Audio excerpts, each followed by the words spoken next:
जय श्री कृष्णा, जय श्री राधे। अर्चना के कृष्ण गुणगान चैनल पर आपका स्वागत है।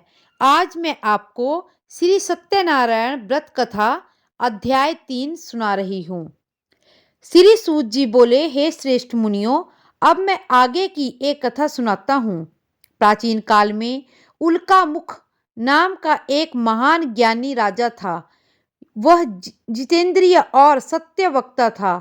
प्रतिदिन मंदिरों में जाता तथा गरीबों को धन देकर उनके दुख दूर करता था।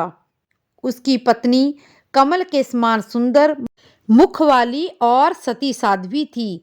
एक दिन भद्रशिला नदी के तट पर वे दोनों विधि विधान सहित श्री सत्यनारायण भगवान का व्रत कर रहे थे। उस समय वहां साधु नामक एक वैश्य आया। उसके पास व्यापार के लिए बहुत सा धन था। वह वैश्य नाव को नदी किनारे पर ठहराकर राजा के पास आया।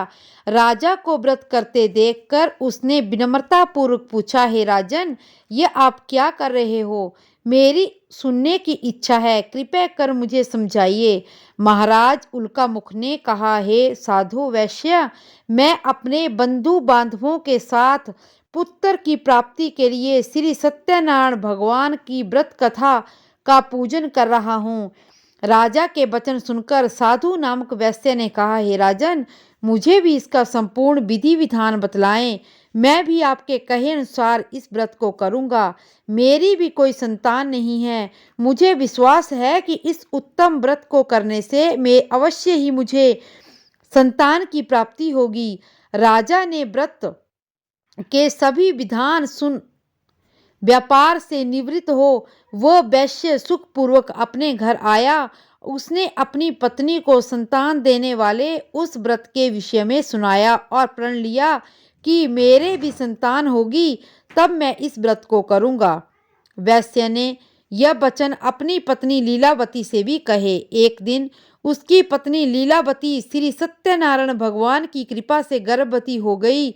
10वें महीने में उसने एक अति सुंदर कन्या को जन्म दिया। दिनों दिन वह कन्या इस प्रकार बढ़ने लगी जैसे शुक्ल पक्ष का चंद्रमा बढ़ता है। कन्या का नाम उन्होंने कलावती रखा। जब लीलावती ने मीठे शब्दों में अपने पति को याद दिलाया कि उन्होंने जो भगवान का व्रत करने का संकल्प किया था, अब उसे पूरा कीजिए। साधु वैश्य ने कहा, हे प्रिय, मैं कलावती के विवाह के पश्चात इस व्रत को करूंगा। इस प्रकार अपनी पत्नी को आश्वासन देकर वह व्यापार करने विदेश चला गया।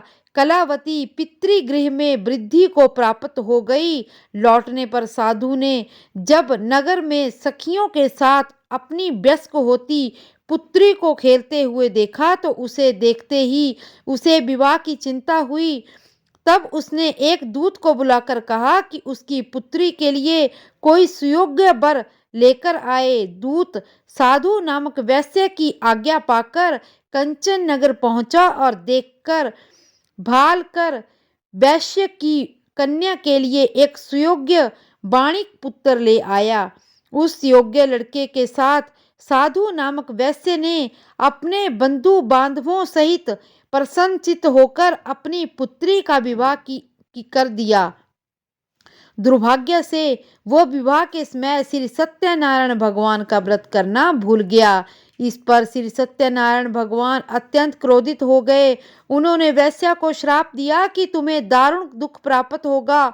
और फिर अपने कार्य में कुशल वो वैश्य अपने दामाद सहित नावों का बेड़ा लेकर व्यापार करने के लिए सागर के समीप स्थित रतनसार नगर में आ गया।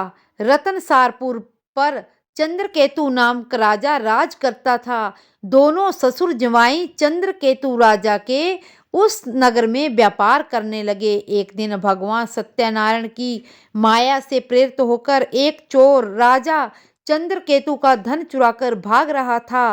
राजा के दूतों को अपने पीछे तेजी से आते देखकर चोर ने घबराकर राजा के धन को वैश्य की नाव में चुपचाप रख दिया जहां वे ससुर और जमाई ठहरे हुए थे और भाग गया। तब दूतों ने उस वैश्य के पास राजा का धन देखा तो उन्हें दोनों को ही चोर समझा। वे उन दोनों ससुर और दामाद को बांधकर ले गए और राजा के समीप जाकर बोले, आपका धन चुराने वाले ये दो चोर हम पकड़ कर ले आए हैं, देखकर आज्ञा दें। तब राजा ने बिना उस वेश्या की बात सुने उन्हें कारागार में डालने की आज्ञा दे दी। इस प्रकार राजा की आज्ञा से उन्हें कारावास में डाल दिया गया। उनका सारा धन भी छीन लिया गया। सत्यनारायण भगवान के श्राप के कारण उस वेश्या की पत्नी लीलावती व पुत्री कलावती भी घर पर बहुत दुखी रहने लगी। उनका सारा धन चोर चुरा कर ले गए। मानसिक एवं शारीरिक पीड़ा तथा भूख प्यास से अति दुखी होकर भोजन की आस में कलावती एक ब्राह्मण के घर गई। उसने ब्राह्मण को श्री सत्यनारायण भगवान का व्रत विधि पूर्वक करते देखा और उसने कथा सुनी तथा श्रद्धा पूर्वक प्रसाद ग्रहण करके रात को घर आई। माता ने कलावती से पूछा, हे पुत्री, तू अब तक कहाँ रही? मैं तेरे लिए बहुत चिंतित थी। माता की ये शब्द सुनकर कलावती बोली, हे माता, मैंने एक ब्राह्मण के घर श्री सत्यनारायण भगवान का व्रत होते देखा है और मेरी भी उस उत्तम व्रत को करने की इच्छा है।